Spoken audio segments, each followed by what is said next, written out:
can cut all of that out. I was trying really hard to wait for a pause so I could be like, hold on, fart. And then you could cut all that stuff out. This is not getting cut out. I'm sorry. Yeah. So there's another topic kind of that's big this month, and I see it in headlines in the national news. I see it in the headlines in regional news and in state news. Lots of districts discussing cell phones. It was a hot topic last spring as well. And is it the Yonder pouches? Is that right? The ones that took off like wildfire. Still lots of gnashing of teeth and wringing of hands on what is true, what to do about it, how we feel about it. Safety now that smacks into learning and mental health considerations, and just expectations of parents who like being able to get their kids at any moment during the day and have grown accustomed to that now. And, when I kind of popped in, you were talking about it, Rachel and Shelby, you were talking about the meeting you were just at, right? Was that correct? Yeah, I've been co-facilitating a task force this year to write policy and procedure related to limiting personal. We're not so much calling it phones. We're talking about personal devices, inclusive of phones and smartwatches and glasses and Angel Sense things and laptops and tablets and all the things that are coming to school with our kids. And I met with my superintendent yesterday. I meet with him fairly regularly, especially on this topic. And I was telling him this is one of the most challenging leadership assignments I've been given in a really long time. I don't know how much the three of you are spending talking about this topic in your own communities, but the difference of opinion across the continuum about personal devices is not surprising. But when you bump into it, when you're trying to write policy and procedure, the passion that people bring to this topic is kind of alarming in some cases. Everything from folks who've read The Anxious Generation and are, I will say, disciples of John Haidt's work, very eager to eradicate access to personal devices at home, at school, all the time. No social media, no nothing. Let's let kids go back on the playground. A lot of folks on our task force of those opinions, and also folks that are proponents of teaching kids skills that they're going to need, 10 minutes after they walk off the graduation platform with their diplomas. And so trying to facilitate a group to move forward in a productive direction and try to meet everyone's needs, and also abide by the guidance produced by OSPI and Chris Reichdahl and, to the trending social expectations, it's a really complex conversation. And some states are making it easy. They're just saying, as a state, we're going to tell you to do it a particular way. And that is not what's happened in Washington. And so we find ourselves having to create local policy and listen to people and try to implement with, fidelity, some policies that not everybody agrees with. And so it's been a lovely challenge. My favorite experiences, I think, so far have been sitting with our student advisory board and listening to the students on our task force, primarily because there are folks, and many of them I'm sure you've interacted with, who believe wholeheartedly that kids are addicts, that they can't possibly control themselves with social media and with devices. There's this pervasive opinion that kids are not equipped mentally to be able to handle the demands of having a device in their pocket or at the ready. And I just, personally, this is my own opinion, and it's based solely on the parenting of my kids and my experiences with my 19 and 15-year-olds. I don't find that to be true. I don't think we can safely say that all kids are addicts and that they're all, hypnotized by the magic of social media and digital tools. And so it's been interesting to try to find that healthy balance and to promote the idea that we can teach kids these important skills. And listening to students tell stories. I sat next to a student at our student advisory board yesterday who said, I'm really glad to know that we're considering less restrictive policies at the high school level because I work. I work to save up money for college, and I need to be able to communicate with my employer. I need to be able to understand if my schedule has changed or if something has happened at work, so that I can be better equipped to fulfill my duties at my job. And I'm like, that kid's not an addict. That kid is using his device for good and not evil, so to speak. And so that has been the joy of this work for me, is listening to students.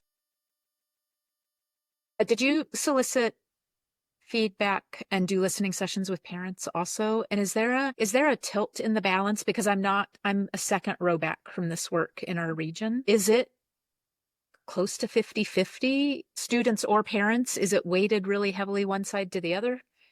Well, of course, it depends on how you ask the question, right? We did a survey this last fall. We did a pretty comprehensive survey. We got about 7,000 responses. We're in a district of about 22,500 students. So, 6 or 7,000 responses is pretty good when you think of that, inclusive of mostly our secondary students, staff, and families. And after doing some data analysis to present to cabinet, it was pretty clear that, of course, students want more agency at the secondary level when you kind of look at who responded to the survey. And students also indicated that they want education. They want experiences to help them understand, how to look at screen time and how to understand how to institute for yourself healthy balance, healthy habits, safety and well-being, and those kinds of things. Staff, and this isn't a knock against staff. I totally understand the draw of being able to say, we have a district policy and I can't do anything about it. Put your phone away and let's be done with it. Staff were very much opposed to any sort of personal devices coming into schools with students, because many staff are feeling the stress of having to remind students all the time, put it away, put it away, put it away, or listening to the beeps and the boops and seeing the distraction and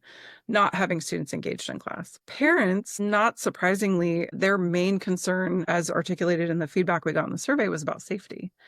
They overwhelmingly want to be able to get a hold of their student during the day. And that's not to say that they expected there to be a personal way to get a hold of their student, but mainly they wanted to be assured that in an emergency situation that they would get timely information about what was going on. And so I think one of the biggest lifts that we're going to have moving forward with our district-wide expectations is helping our families to understand what the communication strategies are, especially in emergency situations. Because I think there's, without very clear expectations set forth on our students and families about what happens in an active shooter situation or a safe inside situation or fire, whatever. The assumption is, well, I want my kid to have a device on them because I don't have confidence that I'm going to get communication about what's going on with my kid otherwise. Ironically, the research shows us that in security and emergency situations, having kids all have personal devices can hamper efforts to successfully make it through a safety situation. Kids clogging cell phone lines, kids taking video of things and posting those things to social media, and then the rumor mill whips up, or we're creating chaos for our communications departments who then are having to respond to social media posts instead of actually focusing on the communication plan for the school. And then the one that I think resonates with me the most is, when students have personal devices and they're communicating with parents and guardians' first reaction is, I got to get in the car and drive to the school.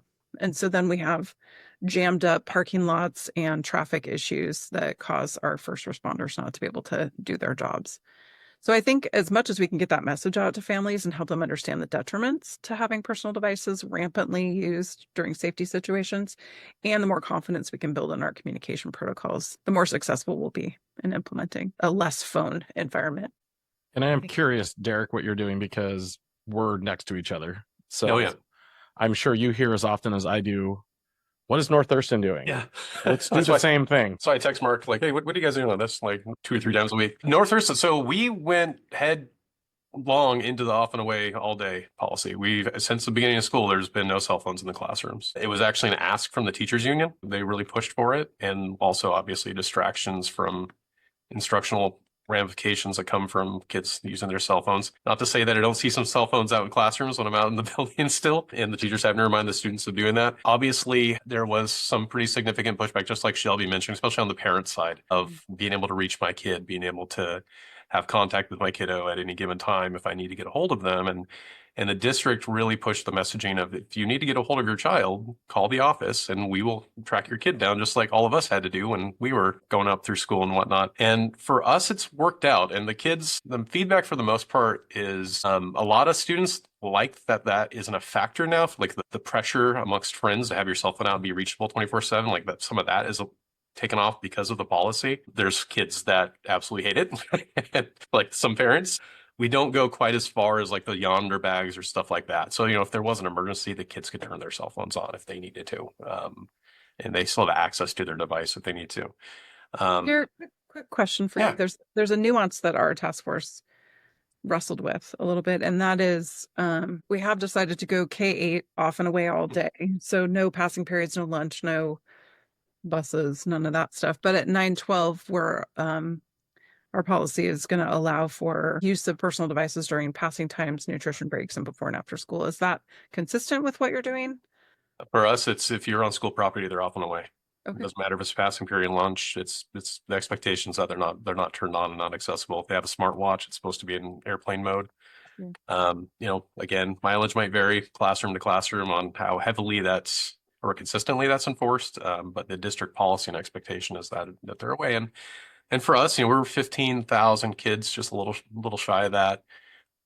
The sky didn't fall for us. I mean, there was definitely a learning curve, and it was tough. And there were some tough conversations, with the district administration at the higher levels and the school boards and stuff around those policies. But we've been pretty happy with it. I mean, and if you go and Google NTPS off and away, you'll see there's King 5 came down. They interviewed us. There's videos on King 5 and all that good stuff about some of the kids providing feedback and whatnot. And we've been pleasantly surprised at how well it's gone for us. I mean, like any new big policy change, there was definitely some hiccups and some adjustment for the students and the teachers on that piece. But for us, it's been successful this year.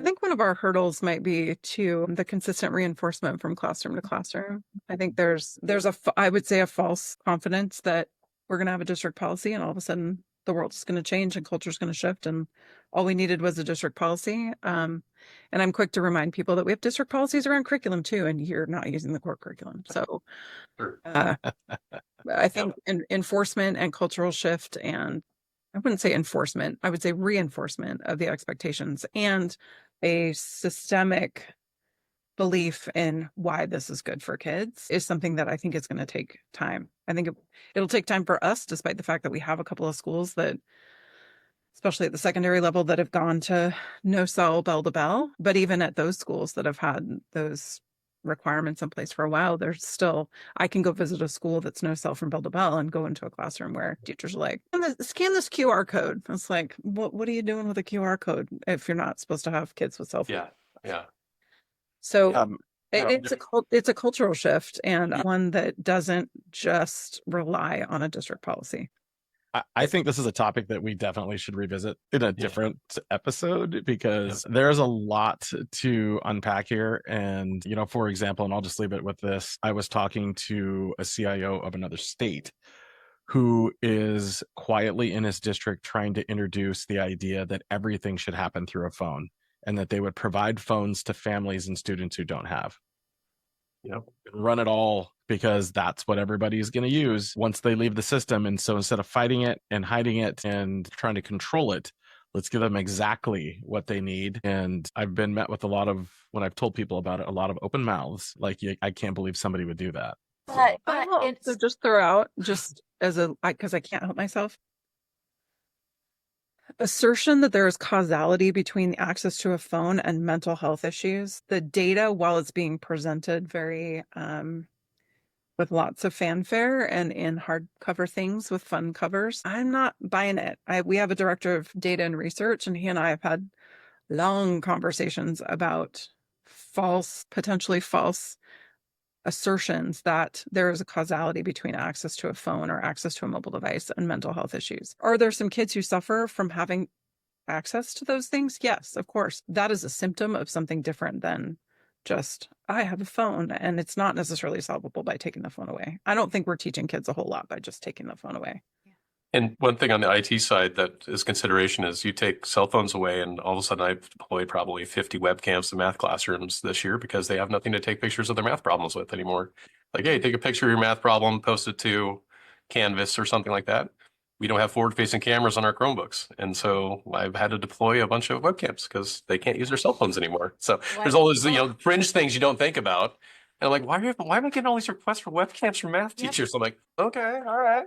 What a practical implication. Yep. And Shelby, I love that. Like, we're pretty early in the figuring out correlation and causation on this. And what I want to drop in to Mark's contentious topic that he's sharing with others, right? This person who's at the leading edge. I came into this work in Central Oregon in the early 2000s, and there were still, we called them the boat anchor, right? Remember the old CRTs that, were like this big and super heavy, but not even in every classroom And it was that teachers were required to check email once a week if they had a mean principal, and once a month if they had like an old principal who didn't care. There was no instructional use of this, right? There were some like computer labs in the libraries and things like that. So in our career, while some of you are younger than and some of us are older, we're not retirement age yet in this group. And in our career, I think when we started talking about sending laptops home with students 20 years ago, it was like they'll stay up all night playing video games in their bedroom, like all the things.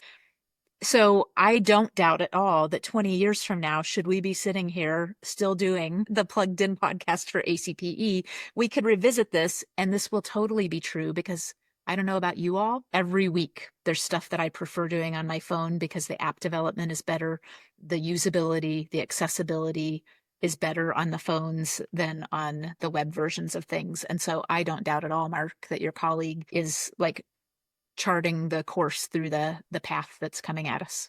Yeah, it was very interesting. I know we don't have a ton of time left, but what I really want to steer us back to the conference. Yes. Because I have a question of our guests and you, Rachel. I want to be done today feeling with some warmth in my heart about the conference itself and what your favorite memories are